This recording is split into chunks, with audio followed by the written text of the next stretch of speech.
Halo teman-teman, balik lagi di channel ini. Kali ini aku mau cerita pengalaman aku menggunakan MacBook Air 2017 ya. Mungkin ada beberapa orang yang mikir, loh kenapa laptop lama dibahas lagi di 2025 ya? Nah, justru itu yang menarik ya. Walaupun usianya sudah lebih dari 7 tahun, laptop ini masih banyak dicari orang loh, termasuk aku sendiri. Dan ternyata ada beberapa alasan kenapa MacBook Air 2017 ini tetap punya daya tarik sampai sekarang. Jujur aja ya, alasan pertama aku beli MacBook Air 2017 ini bukan karena ngerti spek atau karena butuh performa tinggi guys ya, tapi lebih ke penasaran dan nama besar produk Apple itu sendiri ya. Dari dulu aku sering lihat orang pakai MacBook di kampus atau di cafe tuh ada rasa kesan, wah keren banget ya. Jadi waktu ada kesempatan dapat unit second dengan harga masuk akal, aku langsung beli guys. Begitu aku pegang laptop ini pertama kali ya, langsung kerasa bedanya guys. Desainnya tipis, ringan, dan full aluminium unibody bikin laptop ini kerasa premium banget loh. Beratnya cuma sekitar 1,3 kg aja, gampang dibawa kemana-mana. Dan walaupun ini model lama ya, desainnya masih kelihatan elegan, nggak ketinggalan zaman dan oke banget loh. Bisa dibilang ini salah satu laptop dengan desain paling timeless dari Apple. Salah satu alasan ini nggak bisa dipungkirin guys ya, punya MacBook itu rasa ada prestis tersendiri. Logo Apple di belakang layar yang dulu masih bisa nyala bikin aura laptop ini tuh beda. Kalau dibuka di cafe atau ruang meeting, jujur aja ada rasa lebih percaya diri ya. Jadi selain jadi alat kerja, laptop ini juga semacam simbol gaya hidup guys.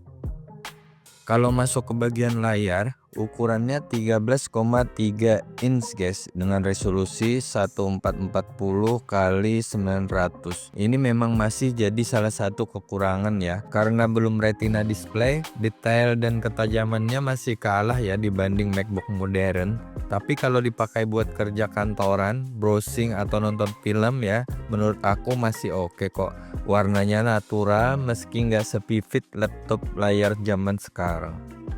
Bagian favorit aku adalah keyboard dan trackpadnya ya. Keyboardnya nyaman banget loh dipakai ngetik lama, travel kayaknya pas, feel tombolnya empuk, cocok banget buat mahasiswa, penulis atau pekerja kantoran loh. Dan untuk trackpadnya ini masih jadi salah satu yang terbaik, luas, responsif, dan gestur multitouch-nya jalan sangat mulus. Bahkan menurut aku nih ya, trackpad MacBook Air 2017 itu masih lebih enak dipakai dibanding laptop Windows keluaran baru ya.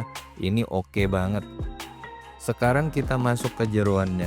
MacBook Air 2017 ini pakai Intel Core i5 generasi kelima, RAM 8GB dan SSD 256GB. Kalau dibanding laptop zaman sekarang sih jelas ini bukan monster performa ya, tapi untuk kebutuhan aku seperti ngetik, browsing dengan banyak tab, video call, edit foto dan video ringan pakai CapCut, semuanya masih jalan lancar kok. Untuk gaming jelas bukan tempatnya ya. Tapi kalau sekedar main game ringan atau game jadul sih masih bisa jalan kok. Intinya laptop ini cocok untuk produktivitas ringan sampai menengah ya, bukan untuk kerja berat. Nah, ini bagian yang justru bikin aku seneng. Portnya masih lengkap loh. Di MacBook ini ada dua USB tipe A 3.0, ada Thunderbolt, MagSafe untuk charging, dan ada slot SD card serta ada jack audio 3.5.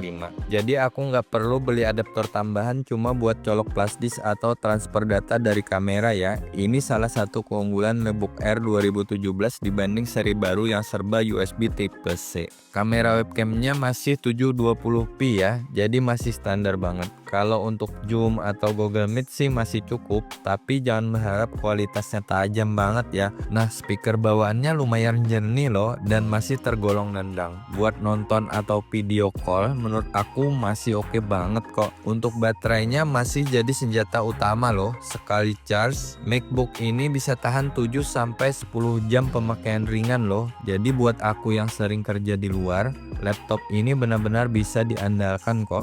Nggak perlu panik cari colokan tiap beberapa jam. Menurutku laptop ini tergolong hemat daya loh.